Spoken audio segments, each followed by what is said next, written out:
joining us in studio here is Eliot Shorr-Parks, sponsored by Cozy Jeweler. Step up to the fifth seat. That's color, cut, clarity, carrot, and Cozy. Eliot, happy Tush Push Days Wednesday. What a day. What a day in Philly sports. What a day is the indeed. Tush Push the most famous play designed in NFL history now? Play design, not play. Not like Philly special. I would say so because it's gotten a lot of ire. That's what I'm saying. Yeah, and it's met with a lot of controversy. Well, other plays are more conceptual, right? Like this Right. is a play that we all know. Like the West Coast offense Right. had a lot of influence. Yeah. But Yeah, you might be. I didn't think about it like that, but it's certainly it's a named play. It's certainly one of the most famous football plays ever, and look how much consternation it caused for years, including.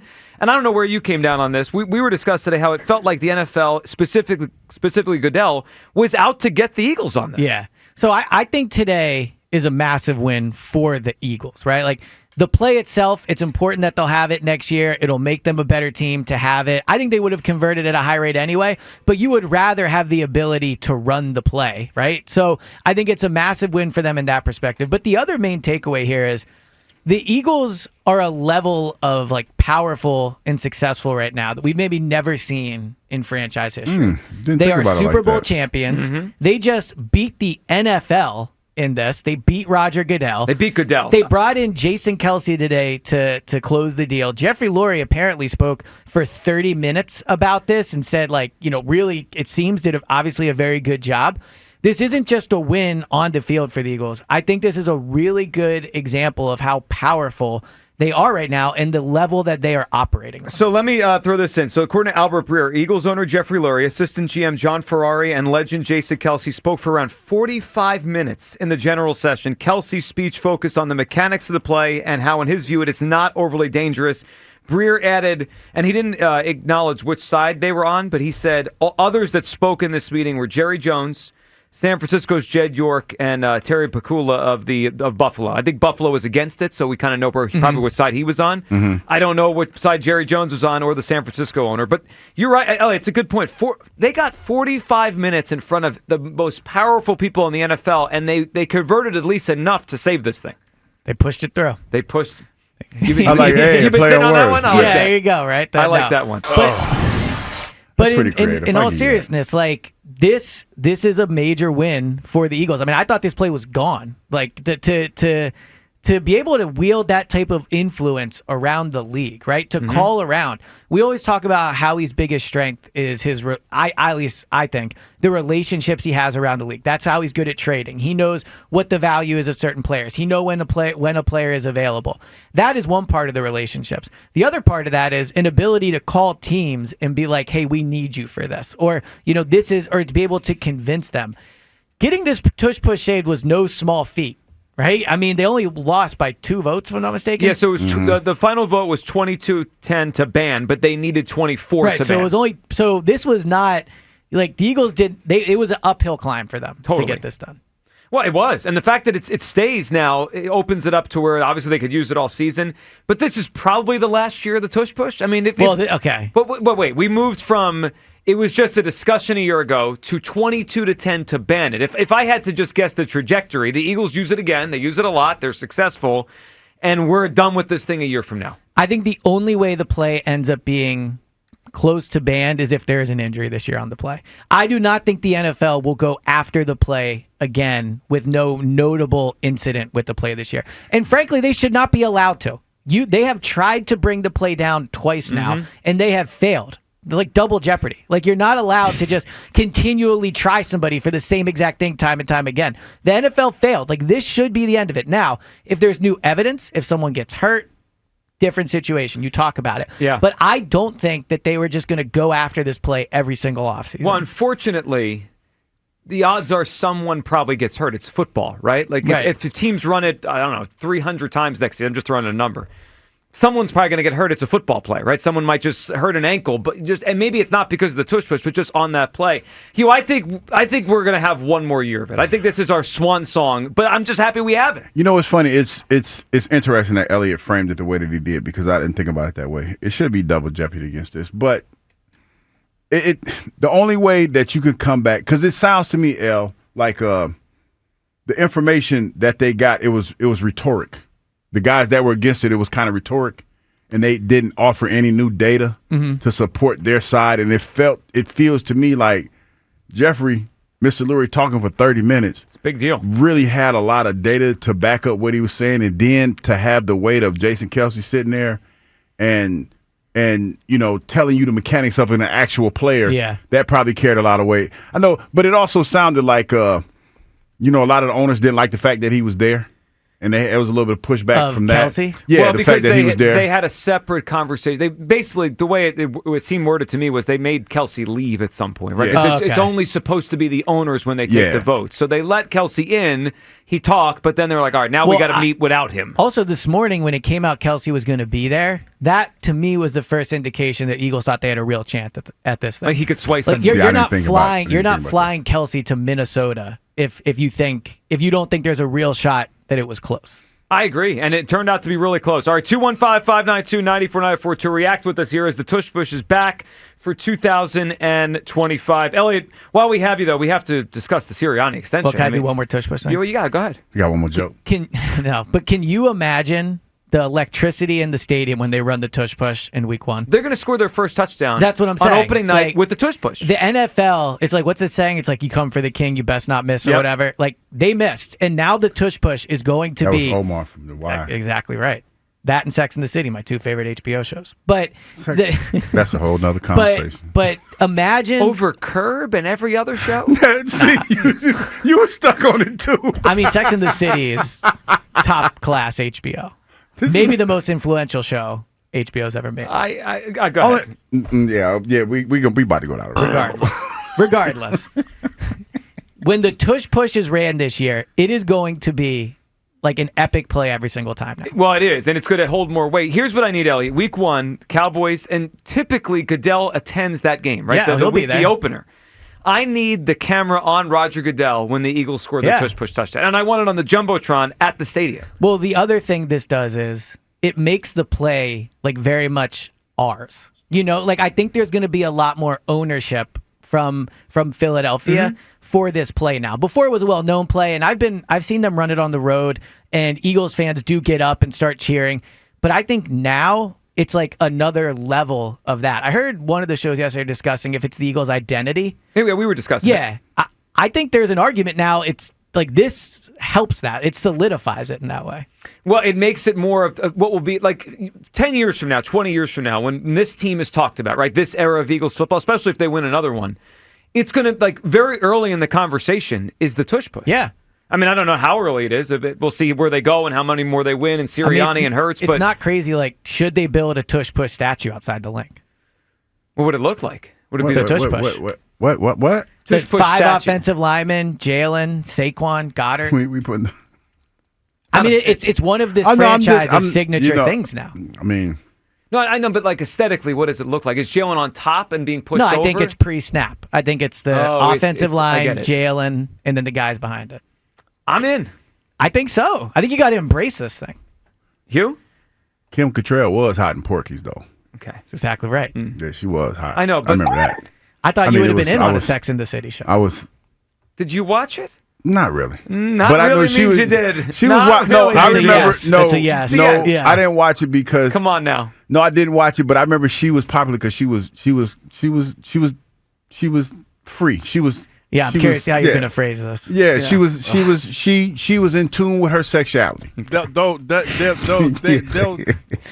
one of those. I was, as you can tell, I was still stuck on the Sex and the City thing. I think my question to you was, would you be good with a Tush Push statue? And that's what you answered. No, that's just too much. That what is do you not. Mean it's too much. I don't feel. We just got it back. To have a statue for a signature play in the Super Bowl, I'm okay with that. But to build a statue for the Tush Push, but it's this era's play. That's a bit much. I just feel like that's a bit much. I think you could argue that Tush Push is a more famous play than Philly Special. I was just going to say that it's if not more, it's the more same. Controversial. Well, no, it's more controversial. It's more talked about. That's what I'm saying. More controversial. It's not a more important play or a better play, but I think more fans probably currently think of the Eagles with the Tush Push than Philly Special. I agree. Totally. Philly was a bold move. That was a That was what they call what was. what is Nick Foles' nickname? That's a Nick Foles nickname. You tell me. Yeah, that's a Nick Foles nickname move. That's why he has a statue. Because that was a Nick Foles nickname move. Nick Foles are not the same size. Yeah. I know you're a Jordan guy, right? Yeah. Like the Jordan the first Jordan shoes became what they are because the NBA banned them. Right? Remember they were like the banned shoes. Yeah. It created like an aura around the shoe that wouldn't have been there otherwise. The aura. Now that the Tush Push has been tried to be banned and it's still here, like it goes to another level of notoriety and fame, and it's attached to the franchise in a way it wouldn't have been before. I agree with this. 20 years from now, when people talk about famous Eagle play, it's going to be the Tush Push.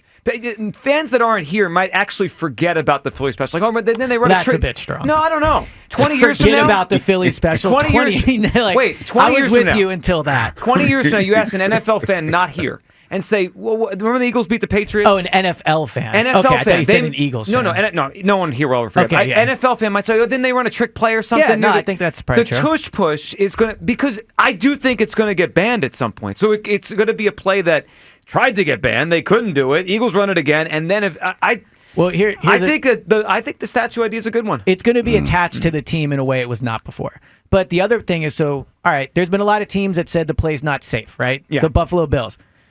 Can they run it next year? Like, if you're Sean McDermott, you just spent the whole offseason being like, it's a player safety issue. We don't think it should be run. Do you come back to it? Do you run it? I mean, imagine you're a player on the Bills, and you've heard your head coach say repeatedally he does not view it as a safe play, and then he puts it in the playbook. Well, imagine you're an offensive lineman. I mean, that's what I'm saying. Yeah, I think he tries. I mean, as many times as the Buffalo Bills tried to run it last year, and then for McDermott to sit up there and have the audacity to say it the way that he said it. Yes, he's what they call it, unscrupulous, no scruples.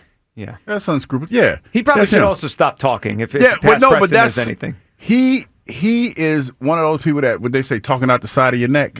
He's been doing that a lot lately. So he's that's probably what I'm saying. Run. For going into next year, if he runs it, don't you think it's a fair question to say you ran the Tush Push, you still view it as a player safety issue? Totally. I mean, no, you could ask him if you're in the media. Yeah, but I don't think the players are gonna. Players might look at him sideways. The ones that are aware of it. Like, I know you weren't an offensive lineman, but yeah, I look at it. If he did it, this is a better way. If he was Jack Del Rio, I look at him like, man, why the hell you running this? Exactly. Like, you know what I'm saying? Just like having a piece of wood in the locker room. Why the hell you got a piece of wood in the locker room? But he's going to be caught either way, McDermott. If he runs it, I'm sure they're going to ask him, didn't you say this was unsafe? Yeah. I mean, I think I think all these teams that went against it are in a bad place. All right, 215-592-9449 for LA. Before we let you go, Sirianni got his contract extension. Yes. What did you make of hearing him yesterday, first time he spoke after it? Well, what a week for Nick, Great first week. of all. It might be the best week of his tenure besides Super actually Bowl winning the Super Bowl. aside. Yeah. Left us hanging for a whole hour. Yeah, he got brand new. The press conference got That's brand okay. new. He did, yeah. Well, it's Super Bowl time. Yeah, it's all right. My main takeaway from the press conference, I mean, I think the contract, I think there's this perception that the Eagles carry Nick. I think it's much more Nick carries the Eagles. Like, I don't know about that. Well, they started winning once Nick got here. There's one clear point of where this changed, and that was when they hired Nick. Well, they started winning when Andy got here. Well, I'm not saying the entire franchise. Nick is the best head coach in franchise history. Well, maybe a debate we'll have another day. With that one will hold, but he's not there yet. I'm saying 2018, 2019, and 2020, the team was not good. What about 2017? Well, yeah, I'm not saying the entire franchise, but I'm saying this iteration of Eagles football begins when Nick was hired. This quarterback, this head coach, this roster for a large, right? So when they brought Nick in, he turned the franchise around. Like, Howie is obviously outstanding at his job. Jalen's an elite quarterback. But Howie was here before Nick was hired. Jalen was here before Nick was hired. Sure. Not as much, obviously. It was only 1 year. But they won a Super Bowl with Howie before Nick. Correct. Howie's great at his job. But I'm saying that the perception has always been Nick is only successful because of Howie, or Nick's only successful because of the roster.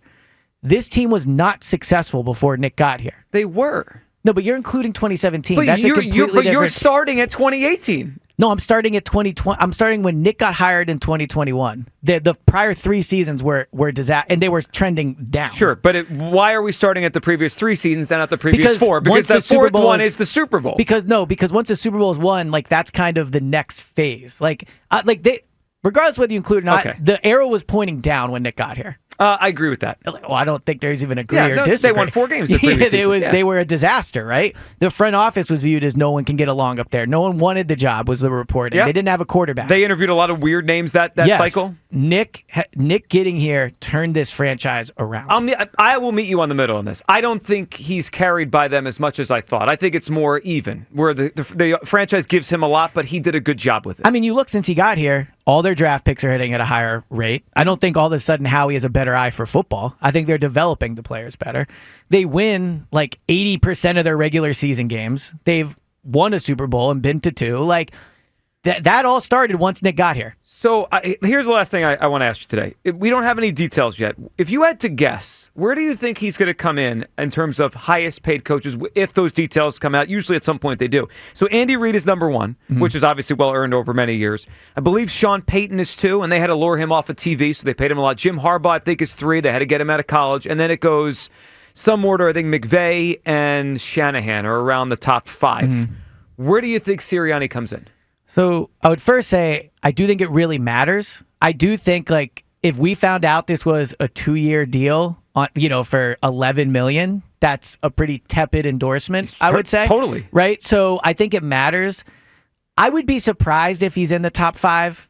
And Ben Johnson just got 14 from the Lions. I think 13. So I do think you could look at that and go, well, clearly he deserves more than Ben Johnson. But also we know Milton Williams doesn't deserve to be the top paid defensive tackle, and he is. So I think that Nick was somewhat negotiating from not really a position of strength. Like he had a full year on his deal. He's not really going to leave, let's be honest. But he just won the Super Bowl. He did, which is why he got the deal. But I would guess he's not top 5 is what I'm saying. I bet you it's a lot. He was making, I think, 7. Like it might be close to double that. It's probably double figures. But I would guess it's not top 5. All right, I'm going to set the line at Ben Johnson at 13. If he doesn't jump over a guy that's never coached the game, yeah, that'd be ridiculous. I don't know if I agree with that though, because Ben Johnson is a free agent that is on the market. Just like you said, Sean Payton had to be lured away from from TV. I like Milton Williams again, perfect example. Milton Williams should, in theory of his ranking, is not where he is paid. Sure, he when was you're on the a open free market. agent, you get more. It's like when players sign extensions, they take a little less because they don't go to the market. But the Eagles could have paid him whatever they wanted. I mean, there's no salary. Or they could have been like, we're not giving you a contract. They could have. Right. That's what I mean about position of power. Like Nick wants to stay here. It's a great job. He was not a free agent. But they also would look weird if they don't give their coach off a Super Bowl an extension and make him a lame duck. I mean, that would. I would agree with that too. Yeah. All right, we'll find out when it comes out. Where do you think he's at? I think he's probably below the top 5, but ahead of Ben Johnson. The Ben Johnson thing, if I'm Sirianni's agent, I can't be below him. It's disrespectful. I agree with you, but it is a different negotiation. I understand. Yeah. You and Kyle were fighting for him to be the highest paid coach in the NFL. Oh, yeah, he the highest paid. He in the cul-de-sac. He in the big red cul-de-sac. I just don't see what the downside to making him the highest paid coach in the league. He in the big red cul-de-sac. The downside is, let's say, and I don't think this is going to happen, but no one thought Doug would get fired in 2020, is in 2 years, this thing completely falls apart. And then just fire him. No, I get that, but it's you Jeff still Lurie's have to money. You still have to pay him. I don't care about Lurie's money. No, I get that, but just realistically, we know. if you're paying Nick $20 million a year, that is going to impact how much you pay the next head That's great, coach. but then they give Sean Payton like a 10-year deal or something with something crazy. It's something ridiculous. Like the Raiders did it with Gruden. Like just fire him. I'm with you, but this is not how these people think. This is why rich people are rich. They don't throw away money like us. About his money. I don't either, but this is how it works. All right, Ellie, we appreciate hopping in. Fun times. Yes, it's always it's a great day. It's a great day for the Eagles. Yes. All right, Eliot Shorr-Parks, right, thank you. Yep, thank you for Have hopping a good in. one.